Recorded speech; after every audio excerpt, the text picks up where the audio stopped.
When you hear these, James, I'm eating chips on this top.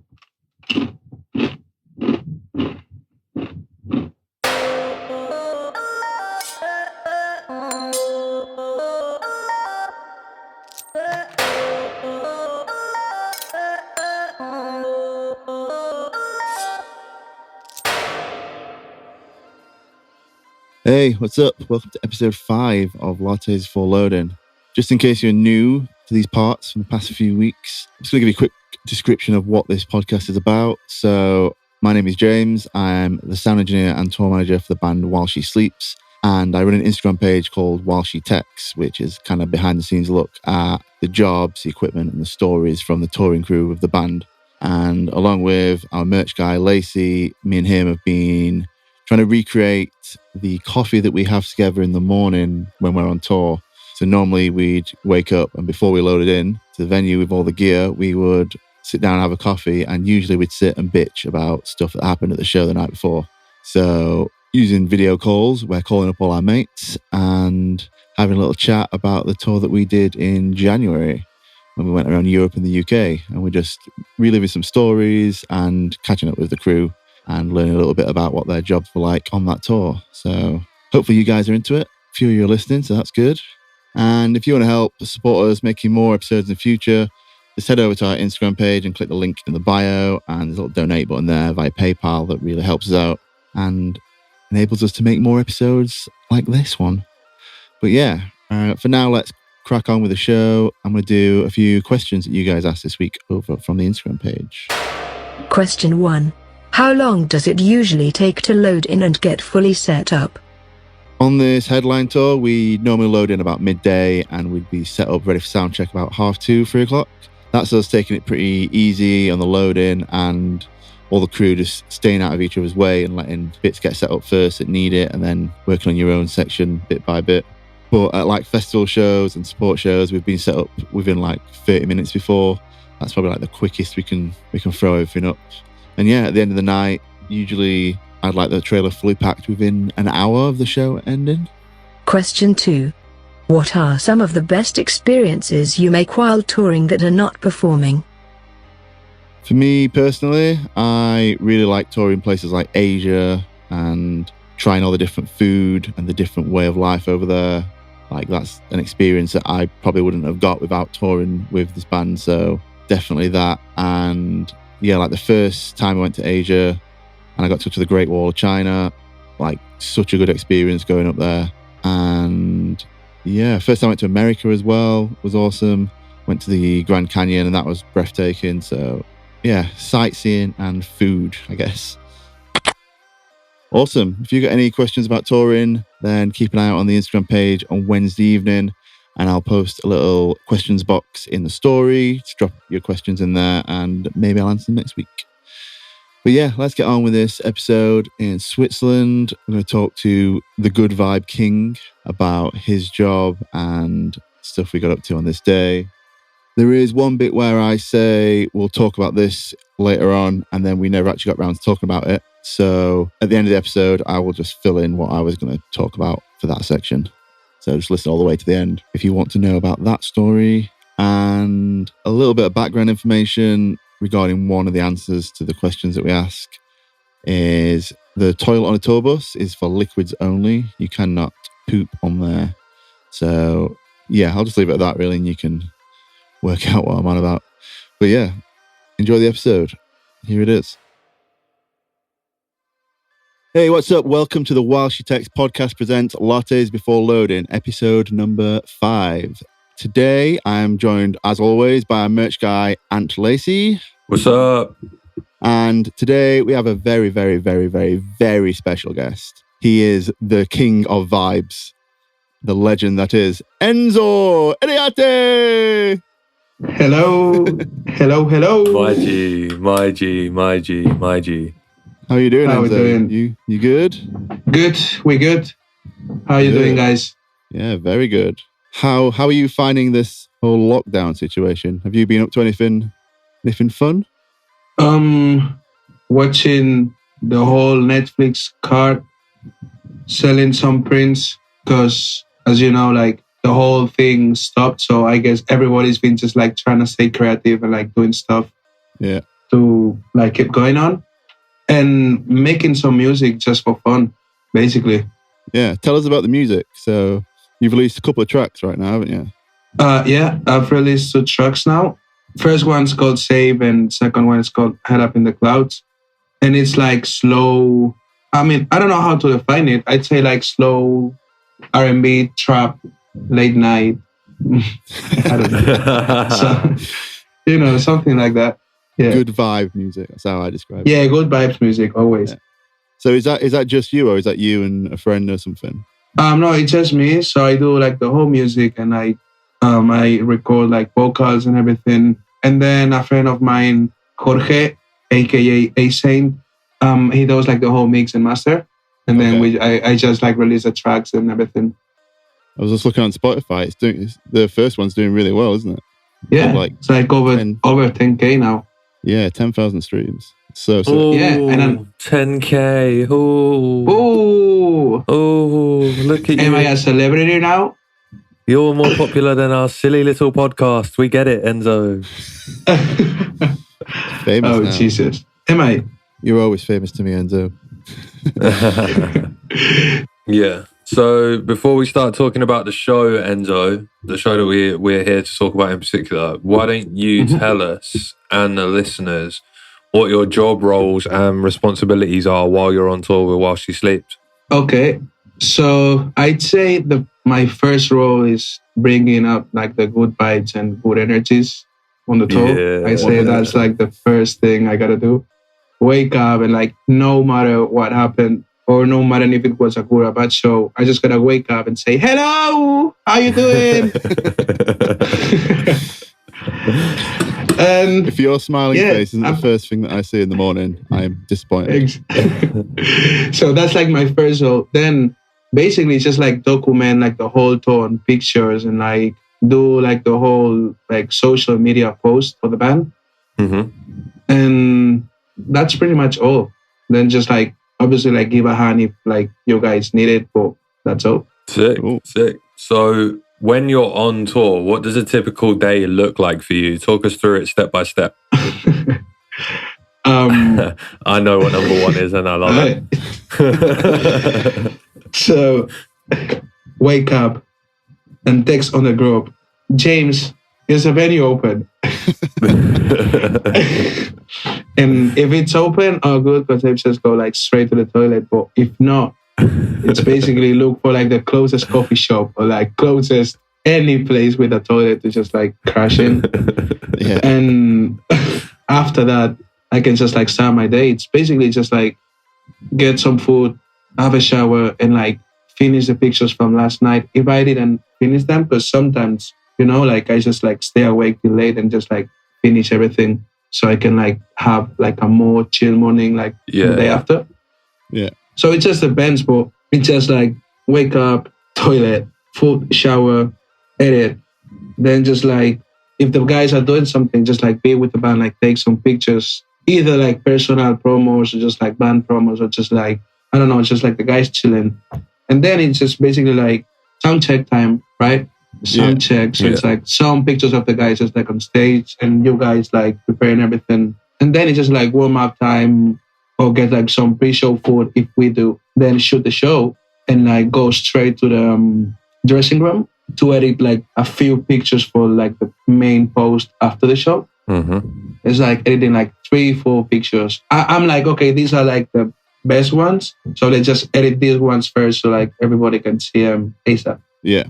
So usually you get like a couple of pictures up on the Instagram basically within like 10 minutes of the show ending. Usually. Yeah. So like those those people that have just been to that show will then look at their phone and be like, oh shit, that's a show I've just left. Fuck. So excited. Yeah, like some people, it's just like when I edit the pictures and go to the merch desk, if the guys are still there, like it's lazy, like just like still selling merch. And if any fan like recognizes me and they say like, oh, the picture is so cool, like, or like, how do you edit that fast? And it's like, I literally just came out from the dressing room. Yeah. So when you're picking those pictures for the after show shots, do you know which ones you're going to use? As you're shooting the show, do you think, right, that's a shot that I'm definitely going to use for the after show shot? Or do you just quickly look through all the pictures that you've taken and decide straight after the show? Usually I just have an idea of which pictures are gonna be because I see them in the moment and it's like, yeah, this has to be one of them. Yeah. Or like, so if something happens like and I have the shot, I'm like, yeah, that's gonna be one of the shots. But Cool. yeah, like most of the times it's like that. I just know which shots are gonna be. Yeah. Because how many photos do you typically take during a show? I don't know, loads. Like I don't know if it's I don't know if it's like the normal thing. I don't know how many pictures do other photographers take on a show. I have no idea. But I think I take like a lot. Minimum, it's like 600 or 700. Minimum. Jesus. Yeah, on a sleep show because there's always shit happening. Yeah, That's right. Yeah, sure. of course. So then you just have to like go through all those pictures and decide, right, that one's Yeah, good. every day. Because you don't edit all 600, do you? You pick No. which ones. Yeah. Yeah, just make like a selection of like all of the pictures I like, select and edit. Yeah. And like you said, you usually edit straight after the show. You'll do the 3 or 4 for the post, and then maybe later that night you'll sit down and do the rest of them, or you'll do them the next morning. And then obviously you need to find Wi-Fi to be able to upload them all to a shared Dropbox folder that everyone in the touring party can get access to, and then Enzo just uploads each folder to there, and we can see all the pictures from the show. Yeah, luckily I don't know why I have like a good deal with my phone company. So I've been like I've been like hotspotting from my phone like I remember the last like European run. I was like hotspotting because all the Wi-Fi's were shit. All the Wi-Fi's were shit. Just uploading like 200 pictures just on your phone data. Yeah, they said I had like unlimited data, and I was like, okay, let's try it. Cool. If it's like real.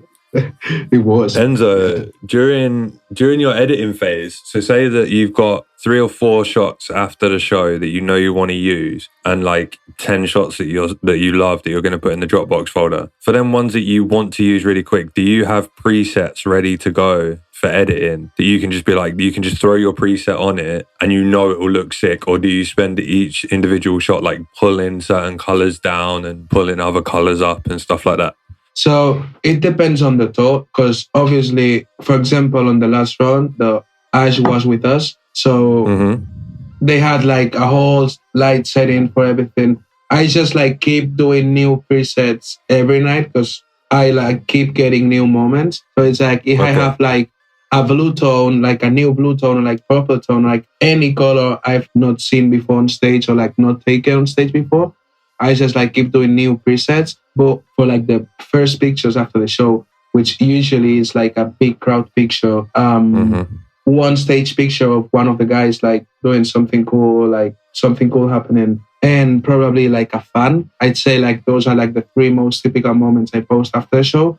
For those moments, I have one black and white preset I really like use, and some different like tonal colors for like highlights. So when there's like those crowd lights coming out of the front and you can see like the whole crowd and like the band on stage, I have like different presets for that moment. So I can just like switch in between them and then just like play around with the colors as well. So I'm just like changing. So it's a little bit of both. Yeah, but I have a basis, so I can just like start working from something and it's not from scratch. So it just makes my workflow like faster. Go. Nice. Cool. So let's move on to talk about the show that we're here to talk about, I guess. The Solothurn. I don't know if that's how you pronounce the place. Solothurn in Switzerland. It's a place that we've never been before, so it was really, really cool to see. It was a nice drive in there in the morning through the mountains. Always lovely views in Switzerland. But yeah, we spent the entire day inside the venue, so we didn't actually get to see or do anything. Literally. Yeah. Other than loading in and out, I was in the venue the whole time. Yeah. That's what I was thinking. You said like, it was nice to see. And I was like, I mean, did we see anything? Yeah. I mean, the views out the back were nice. Yeah. The drive in, you could see some mountains, but yeah, apart from that. I don't think I've ever been to a part of Switzerland either where I've been like, this is shit. Do you know what I mean? Like everywhere in Switzerland is just picture perfect. Yeah. You could go to like, when you like walk around a UK city and you end up on like the wrong estate and you're like, oh my God, I'm going to die. I've done it a few times in Spain, actually, in Barcelona. I've walked around certain parts and I've been like, oh my God. this is scary. But like Yeah, the it's just scary a bit- parts, the scary parts of Switzerland are still just absolutely fantastic. Everything's Yeah. clean, everything's nice. Like it's what an unbelievable country. Yeah, it's just Yeah, beautiful. man. Even It where just- was that place we did a few years ago? I think it was on that North Lane Shapes tour. So you would have been with us. Loads, That I in was there, Switzerland. but It was like in the middle of Dude. nowhere. Like it was on a road. There was nothing else on the road except this venue. And it looked like we were just in the middle of nowhere. And we went out the back door of the venue. It was just like a beautiful like river and in the mountains. Just dude, it was like right at the foot of one of the Alps. yeah, it was like the bottom of a massive mountain. It was just Yeah. I remember the venue really well. I remember me and Tom Russell going for a walk and we went swimming. yeah. I'm sure that happened. Yeah, like I Crazy know venue. what. Yeah.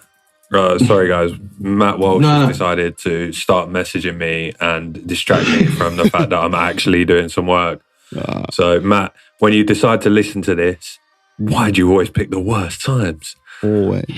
Classic Matt Welsh. Classic. Classic. But yeah, back to the show in Solothurn. So we arrived, pulled into the compound, parked up, and went into the venue, met the promoter.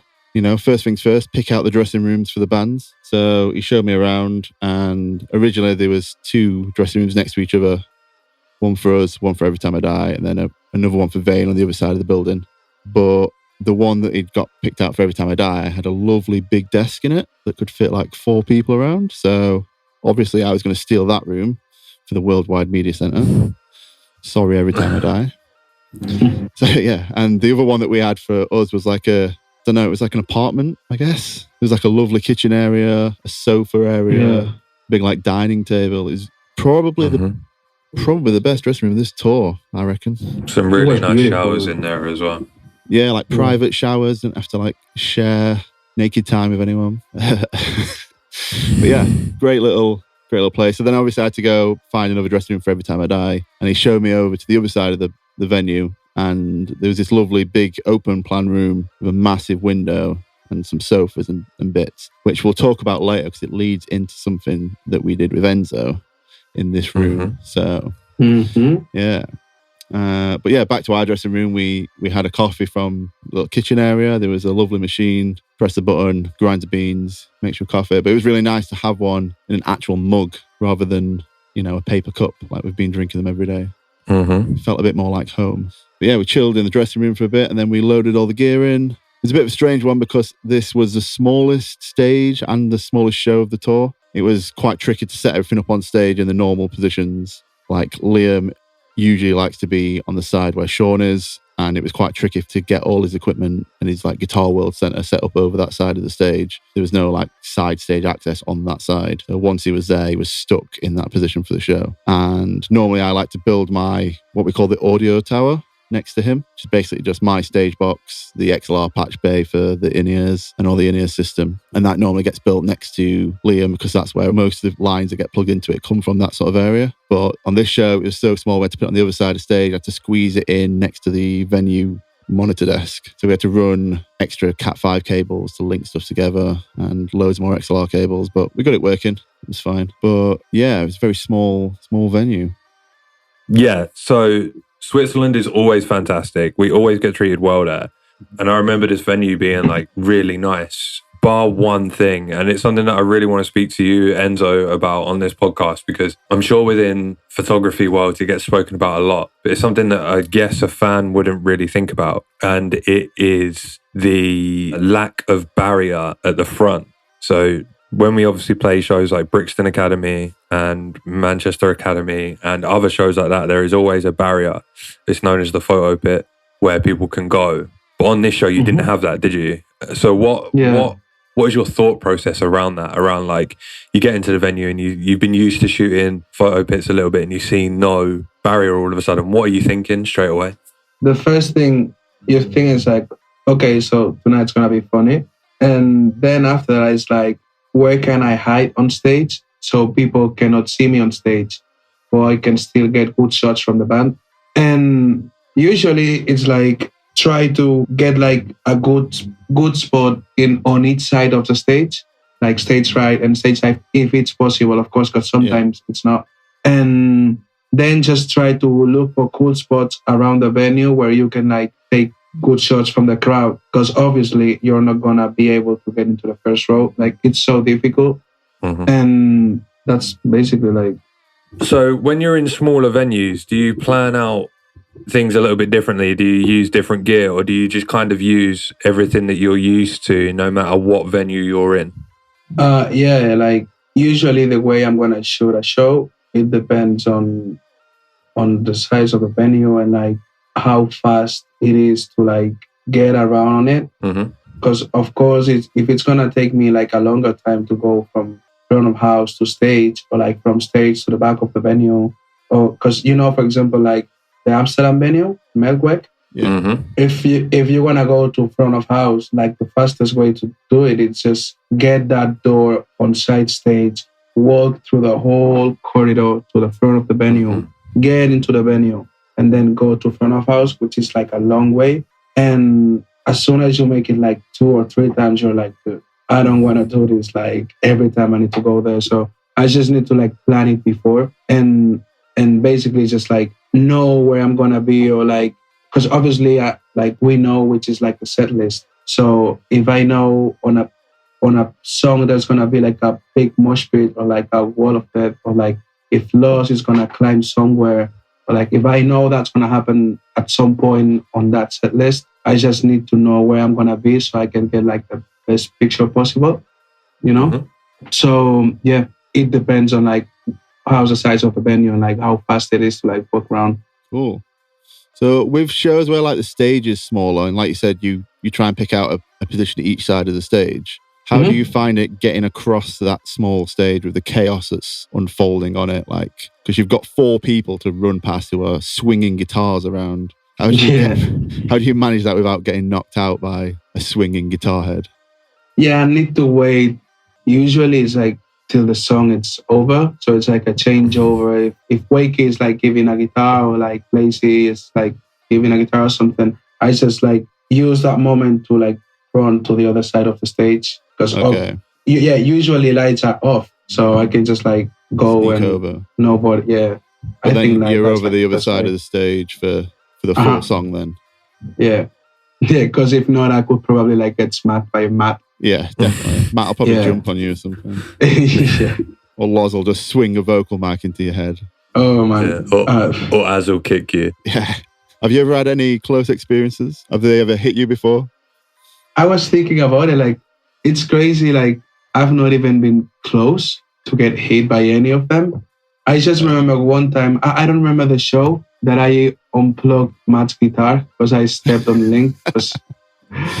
And I unplugged the guitar and I was like, oh, Matt, sorry. And he was like, it's okay. And I'm like, oh, yeah, everything was cool. Apart from that, nothing happened. Like, yeah, cool. You're like a stage ninja. Yeah, you are. To be fair, like you are pretty like in and out without being seen. You're very good at doing that. Yeah, it's crazy because I'm a big lad, but still like people cannot see me on stage, and like I don't fuck like anything around because it's easy to step on literally like all the shit that's around. It's so easy to step on anything and just like fuck it. Yeah, you can step on one cable on the show though. Yeah, man. when I walk through the campers, I'm like, I don't want to like even like get so close because imagine I just touch something with my pant or my shoe and I'm like, no. Dude, there was a couple of times last festival season when I was doing like guitars with like handing guitars to Matt and stuff. I had to like run across the stage. We had Kennedy out and I had to run across the stage to do something for him. And I was like, if I don't look at the Kempers, nothing can go wrong. I was about 12 foot away from him at one point. I was thinking, if I don't look at them, it's not my fault. I just fucking cannot, like the anxiety was getting in me, man. It was bad. It's so scary because you literally can like fuck up the show. Yeah, so like instantly too. Oh yeah, man. You remember James? One time, I think it was in Australia. I was on front of house. I like climbed over like the barrier to take a picture, and I like stepped back and like fucked my feet. Yeah, I want to say it was in Melbourne on the Architect store. Yeah, and I was like, oh, dude. And you step back, and then my entire desk just like moved. So scared. I was like, shit. I thought the PA was going to switch off. It was just, it was close. Man. Imagine. Literally, like I was like having a heart attack. Like, I'm gonna die. Like if something happens now, it's literally my fault. Yeah. You were just stood there just looking like, shit. is it okay? Yeah. was like, You yeah, it's looked at fine. me and said like, "Oh, good," and I was like, "Oh, Jesus, thank you," because I was gonna die. But yeah, how was the show for you, Lacey? Because obviously it was difficult for me and Enzo with it being a smaller show, but out in the merch area, you seem to have more space and the stage and the venue combined. So this has been good for you. Yeah, this show was pretty fun. Switzerland as a whole can be a bit of a nightmare especially in the middle of a Euro run like this. Generally, going into the country, you have to pay tax on your t-shirts that you carry in. You have to make lists upon lists, and there are so many hoops to jump through to make the Swiss government board all of that shit, all of them happy. It rarely happens that they question stuff or that they're a problem. And luckily this time they weren't. We just kind of sailed through. But Switzerland as a whole can be stressful. On this run, it was the only change of currency we had between pounds and euros. So switching to francs can be interesting, be quite daunting because you're so used to saying, oh, that's like 25 euros or 25 pounds. And then all of a sudden you've got to charge more and work out conversions. So that was a lot of my day was like working out the conversions, what's a fair conversion, making sure that I was ready for that because the card machine that I had charged in euros. So I had to charge the right amount of euros that would add up to the right amount of francs, which on this tour, I believe was like 27.30 or something like that. It was something mental because of conversion. So that was a lot of my day, a lot of swearing and trying to work out maths. So what do you write those down when you're doing that? So you've got them there? Yeah. I always have on a bit of card, and I'll have pretty much every eventuality worked out. So I'll have like what one t-shirt is, for example, what one hoodie is, one record is, what one hat is, one patch. And then I'll write on the same bit of paper a combination of each one. So if someone buys a hoodie and a t-shirt, I'll know, but just by looking at it, how much that is straight away. Okay. So or if someone buys, just mainly because I'm really good with maths, but when it's like point something and I have to be on it because I've got like 30 people at the merch desk, my brain sometimes goes into meltdown mode. So I try to be as prepared as possible by doing that. But other than that, it was good. There was loads of room. The other guys all managed to fit in nice and easy, which is nice when all three bands can fit in nice and easy. My little setup went in nice and easy. It was busy. And this was actually the last show before we got a restock. So that was fun, just emptying the trailer and then going back to the trailer at the end of the night with half a box full of some accessories. But yeah, that was my day. I don't really think anything too mental happened to me. I know there was a few mental things that happened during the show. But how was the show for you, Jar? How was it for you? Yeah, it was good. Besides it being, small venue, it was pretty good. Like at the front of house area, normally there's lots of space for us to set up my desk, and Ash has got his own lighting desk, and Gary, who was doing Every Time I Die sound, he had a mixing console as well that him and Vane shared. And we turned up to this venue. I had to get them to... My options were when we turned up that I could either set up my console in front of this like built-up booth that they had. Like they had a wooden booth in the middle where their mixing console was. So it was like you could either set yours up in front on the floor, or they could take theirs out of the way and I could set mine up where theirs were. And I was like, well, I'm not going to go on the floor because then I'd be in the mosh pit. And I've been in the mosh pit mixing before and had my desk unplugged. I think that was in Madrid somewhere, a venue a few years ago. First song in, circle pit opens up right in front of me, knocks a barrier over and just pulls my Cat 5 cable out the back of my desk. So good. Not mixing in the crowd ever again. Good. First song in, PA goes off. Cool. It's not a good look. Oh, which way? So yeah, I decided to get the venue to move their mixing desk out the way, and I set mine up, and there was still space to like squeeze it up so Ash could fit his lighting desk next to me. So we were very close this day. Our desks were literally side by side. And then Every Time I Die had to set their mixing desk up sideways on my rack unit that I have at front of house. So it was the only space that they had. I mean, Gary was happy. It was like, just do whatever we needed to make our show work, and he'll just work around whatever. So it was how like common is it that you can go into a venue and kind of tell the venue staff that like everything's done? You know, you said in this instance, Gary and Vane were using one desk and then you was using another. Is it common on tours for that to be a thing where you can just turn up and tell the venue staff, like, we don't need to use any desks today because I'm doing this and he's doing that and the other person's doing this? Yeah, usually. So I tell all the venues in advance that that's what's happening. Usually we try and leave the venue desk in and set up just in case, like if something went wrong with my desk and we needed to use the venue one, it's there ready to go. Or like if the support band, if something went wrong with their desk, it's always good to have that as a backup. But at shows like this where it's too small, if they're happy to just, pack their desk away and make a bit more space for us, then it's what's needed, really. Yeah, for sure. But yeah, Gary had to mix sideways, which he wasn't too bothered about. I've had to do it before. I'm sure he's done. In fact, I know he's done worse. I've seen him mix in worse situations than that. But yeah, and because the show was smaller and we were closer, I remember the show was really good, pretty much sold out, I think. Like, we'd never been here before and it was a sold out show, so that was great. But yeah, because the show was a bit smaller than the others, we were a bit closer to the band. And I think it was Aaron who did a lovely little trick near the end of the set. I can't remember what song it was, but yeah, it was just as they were about to start another song, Aaron, took a swig of water, as he does, and then started spraying it out a little bit onto the crowd, and then threw the bottle. The bottle flew through the air and landed straight in the middle of mine and Ash's desks. Soaked both of them full of water. And then they started playing the song, and me and Ash are just like, fuck.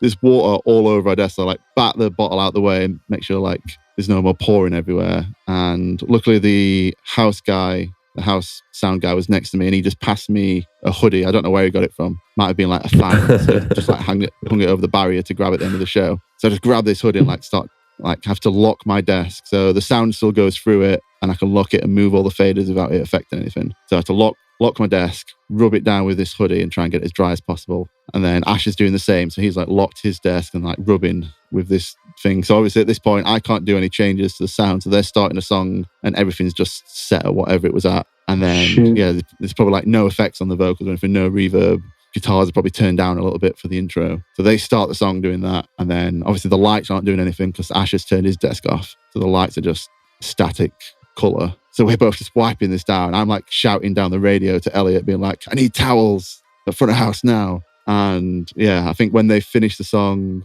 I had to like tell in their ears, I was like, you need to give us a few minutes to fix this because Aaron just threw a bottle of water on the desk. That's like classic. So I think I'd managed to fix it. I managed to fix my desk all right. It was fine. I dried it out and it seemed to be working okay. And then Ash had a problem with his, that the first fader on his desk wasn't responding. So like he said in the Brussels episode when he was talking about like the cues that he makes and the playlist that he has to set off at the correct time. So this first fader set off the first lot of cues for the start of the song, but it wasn't working. So he had to like do a workaround and like repatch that fader somewhere else to be able to cue the first set of lights. Otherwise, he was waiting till like the first chorus hit before the lights started doing anything. So yeah, we managed to dry it out. And then after the show, we got like a hairdryer down and we spent like the entire like pack down just hairdryer in his faders to try and dry them out. And luckily it was all okay. But I was scared for a moment there that we were going to have to get another lighting desk at the next show. But it was the end of the tour. But yeah.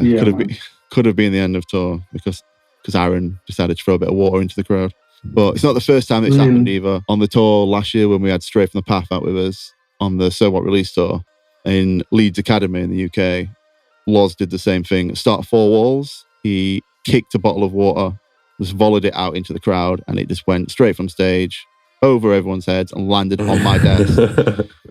I think it landed on my master fader, took out the PA. So I hit mute to be careful, covered in water. So the band don't know what's going on because they're on in-ears, so they can't tell the difference. Their mix is still the same. They can just, hear it. It was a start of 4 walls. So they're starting to play that on stage and the PA's off. I've muted it. Same thing again. For some reason, the house guy passed me a hoodie that he got off the barrier. So started wiping down my desk at that time. And I think I listened back to the recording of the show after, and you can hear Loz saying like, get on your friend's shoulders, get your phones out, get your lights out at the start of 4 walls. And no one's doing it. And you can like hear him being like, come on, why is no one doing it? Because to them, everything's sounding the same in their ears, but no one in the crowd can hear what they're saying. They're just hearing the sound of Matt's amp on stage playing a bit of guitar. And then eventually I think I got it dried out enough that I could then turn the PA back on for like the kick-in of the song. But yeah, a few close calls like that with water on the desk. Classic Loz causing problems though. He has a habit of doing that. Yeah. And yeah, well, I this say show- causing problems. He keeps us busy.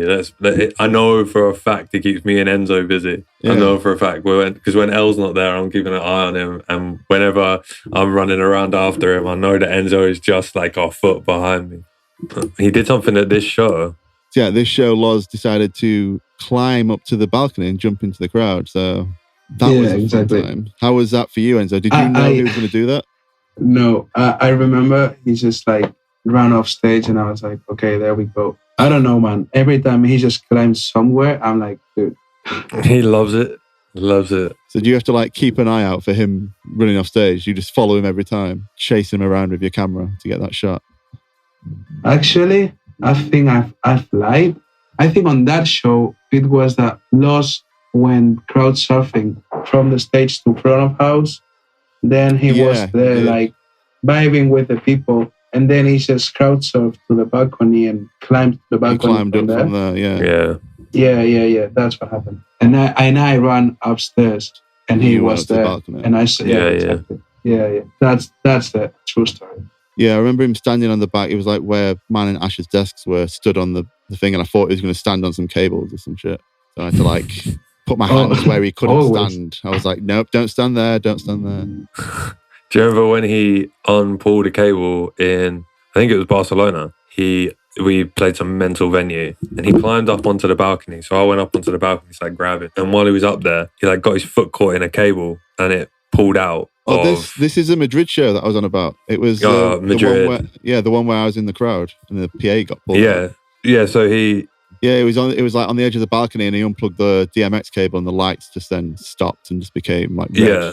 So I had to like grab his jeans and his t-shirt and like kind of hang him there while he was trying to plug it back in. And he did that for about like 10 seconds. And then in the end, we just fucking gave up. But yeah, like we should say a disclaimer as well, really, that Loz has been doing this probably for longer than a lot of us have been doing a lot of stuff. He's a pro at jumping and he always waits until it's safe, until there's fans underneath him, until he knows he's going to get caught. We have seen him climb down from stuff before where fans haven't been as responsive as he would like. But in this instance, he jumped and it was in the local area newspaper and on the local area news for the next 2 days. So famous in Solothurn. We had a few people hit us up being like, oh, it's in the newspaper, it's on the news. And we was just like, oh. I mean, it is what it is, man. At least the pictures look cool. Yeah, the pictures look dope. I remember the pictures from it looking dope. Yeah, but I've seen him climb down from things before as well. Where was it in Greece? He climbed down. I think he got onto the balcony there in one of the Greece shows.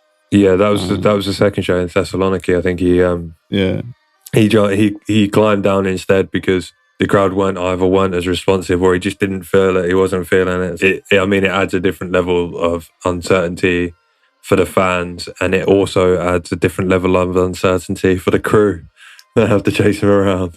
Yeah. So good. But yeah, after the show, it was a pretty chill night. We had some after show foods that the promoter had sorted us out, which was great. And yeah, we just chilled in the dressing room, had some showers, and then got on the bus and drove to the next show. But do you remember at the end of the night what was in the dressing room and what Matt? Yeah, when there a wall of dicks. Yeah. That's true. The room full of dicks. Yeah. Yeah. So the Worldwide Media Center room where the desk was, the entire wall in there was just these like paper plates, and every band that had played there had drawn like a dick. Some of them had like put their band names on or like done like their band logo, but made of dicks. And this entire wall was just crude pictures of penises.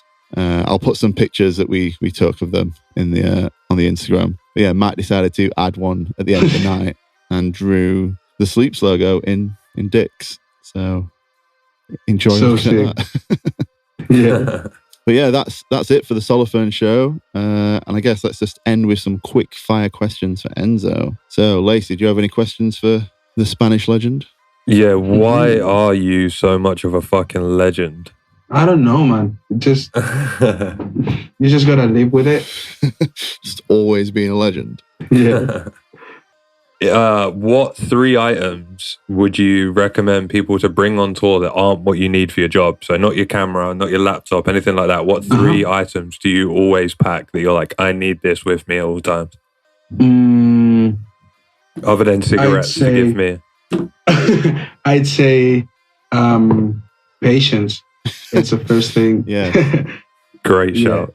Patience. I'd say I don't know what, like I literally don't need anything on tour because like everything is set up. I don't know if it's because I'm easy, but Yeah. I don't, because I literally just bring my cameras and cigarettes and like that's all, right?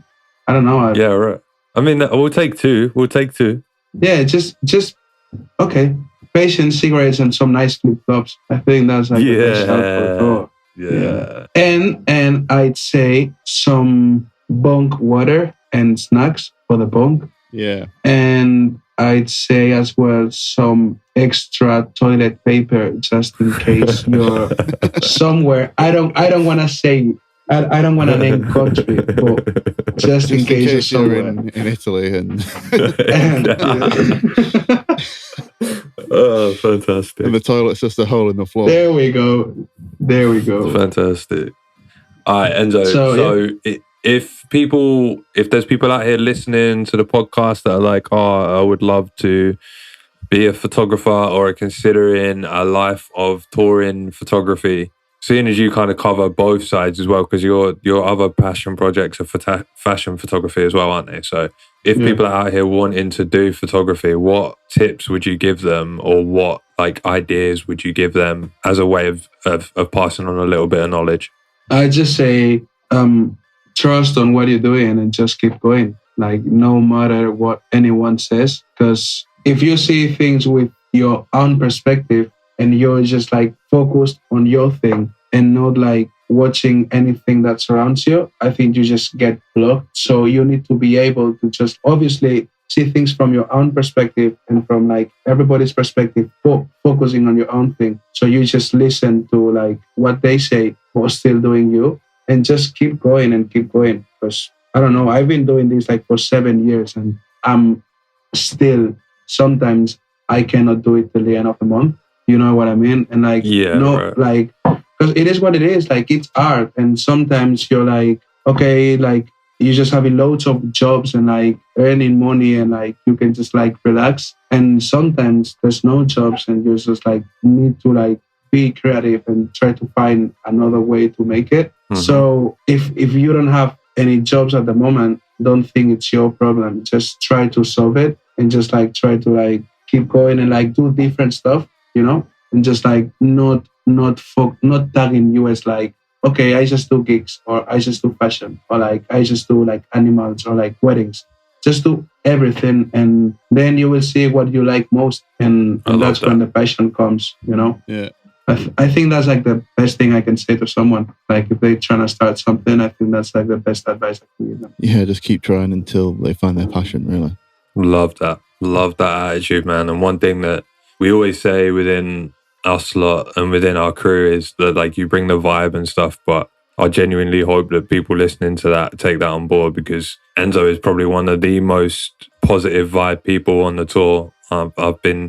There's been many a times where I've been grumpy in the morning and I've gone to grab a coffee and a cigarette, and Enzo's the first person that, unfortunately for him, he is the first person that I see, and he's instantly changed my mood straight away and just told me to, in a really roundabout way, stop being fucking miserable, but in like a really positive way. And I fucking love that about you, man. I really fucking love that about you. King of good vibes. It's just like, man. Like even shit comes, we just gotta face it as it comes, man. And just transform it into a good thing. Of course. All right, Enzo, I think we can call it at that, boys. It's been a pleasure talking about Switzerland, talking about how fucking beautiful. Yeah, I think so, man. You kicking me out already? You can stay. We'll talk for hours, Enzo. Okay. Is there anything you want to end the episode on? Is there anything you want to say? Anything you want to get out there? Any vibes you want to put out into the world? I just wanna, like thank all the fans who like participated on the raffle for the t-shirt to help me and my dog. And like, cause thanks to that, he's on the treatment now. He's getting vaccines every day. There's like 50 more vaccines now, and then he's gonna be taking pills for like a year, and then he needs to stop like 6 months, and then like keep taking them for like another year. But Mhm. like for now, I can cover that treatment, and it's like thanks to that. So I just want to like say thank you to all the fans who helped us out, and yeah, and probably we'll see you guys like anytime soon in a show. Let's see if we can. Fuck yeah, hopefully. Jesus. I think I want to Let's see if fly we over to can. Barcelona and see you. Oh man, pull up. You need to come and visit, man. Yeah. 100%. Dude, I'm gonna Do pull it up. soon. I'm gonna bring my bike. I'm gonna turn up with my bike over one shoulder, a football under And the Frank. other arm. Yeah, Frank under the other arm.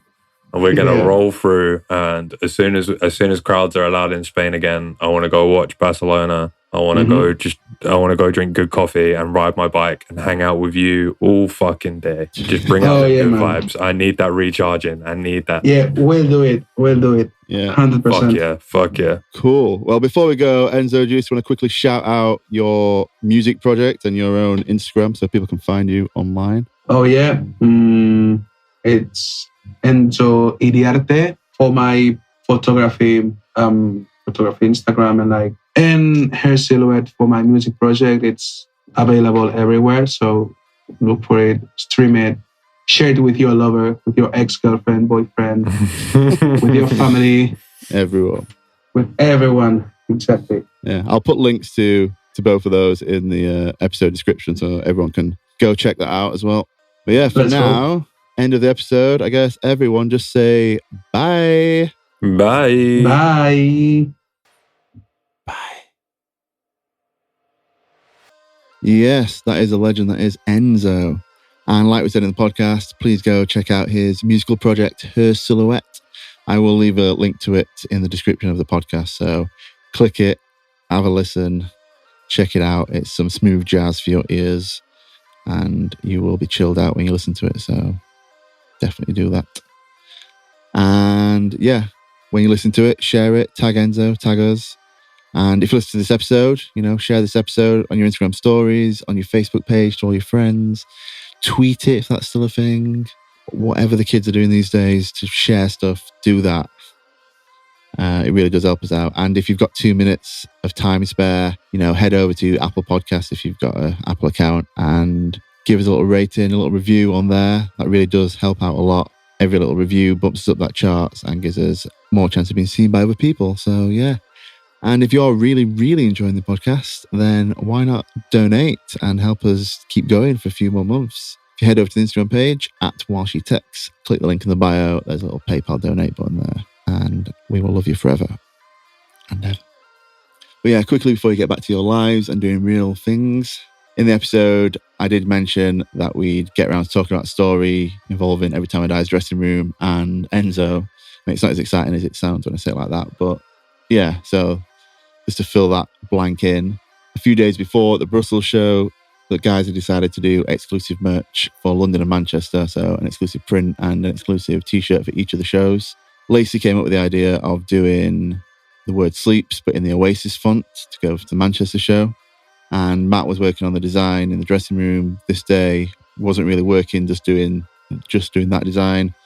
So someone suggested, why not try recreating the Definitely Maybe album cover? And Sav thought that he'd be able to Photoshop it if they could get a picture that was quite similar. I walked into the dressing room and saw the album cover on Matt's laptop, and instantly I was like, I've just been in that room, basically. So I took the guys over to the Every Time I Die dressing room, and it was a very similar room. Like, it had a sofa on that side, and it had a few boxes around it, had a lovely big window. But yeah, we very nicely asked Every Time I Die if we could use their dressing room for 10 minutes to do a photo shoot. And of course they were like, yeah, sure thing. Got the band to come through and recreated the album cover the best that we could. Enzo kind of positioning people around, get it similar to the album cover. Took the picture and then Sav photoshopped it, and that was a t-shirt that came out for the Manchester show. So check that out. Yeah, I'll post a picture on the Instagram post of the original that Enzo took and of the t-shirt so you can see the difference between the two. And yeah, hopefully that fills in that blank of the story that I mentioned during the episode. But yeah, for now, I guess we'll see you next week, or you'll hear us next week, whatever the podcast lingo is. Follow, rate, review, subscribe, share. Different words for different platforms. Bye. Okay, James, cut.